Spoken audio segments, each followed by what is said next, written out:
Peter, somebody has been on, I'll tell you who in a moment or two, asking what was it like playing under the late great Tommy Burns. And I was thinking, of course, you played alongside him, and what was it like then when you became, well, he became your manager?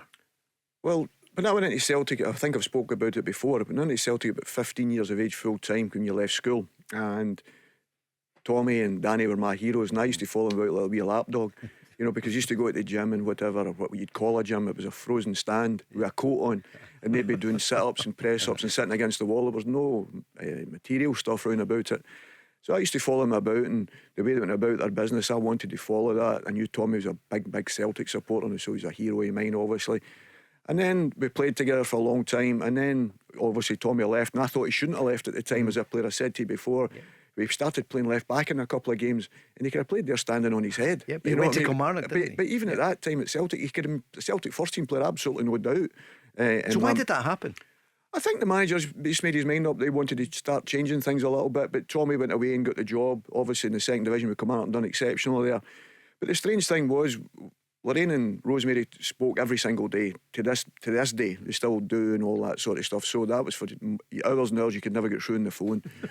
But it was interesting when me and Tommy came back as manager, because we used to go on holiday actually together. But then when he came back as manager, I hardly spoke to him. Really? You know, because I just had that respect for him, and I felt a bit awkward to come the summer because the families always went on holiday, and you were saying, I'm going on holiday with the manager here, this doesn't look particularly good, you know what I mean, sort of thing. So it was a wee bit awkward. And Tommy will tell you, I very rarely spoke to him then when he was a manager. That must have been really strange. It was, because I had so much respect for him, but I never ever wanted to cloud his judgment. He was a great supporter of mine, I'll give him his due. He was a fantastic supporter of mine through difficult periods, and obviously when we won the cup, he gave me that time to try and get fit and actually take the gamble in me playing in the cup final, you know. And I know other managers would probably have made the decision prior, but he gave me right up to the last moment.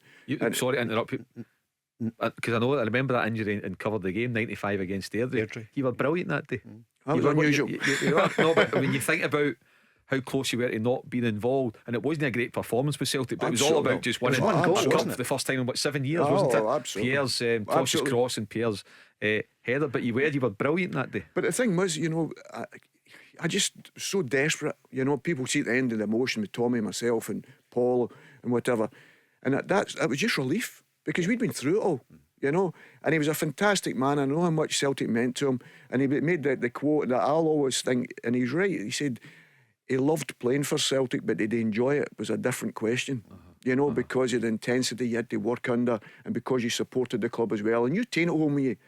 Other guys maybe go home and have a beer or whatever, but we just could never do anything like that. We just sacrificed everything. Didn't play particularly well, and you'd even won, you still never went out. That meant that much to you.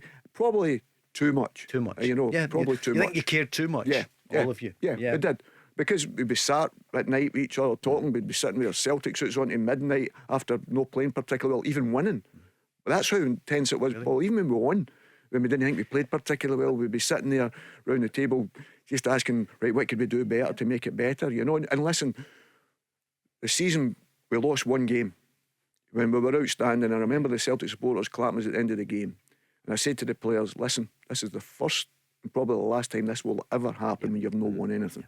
You know, you're getting to make this never ever happen again.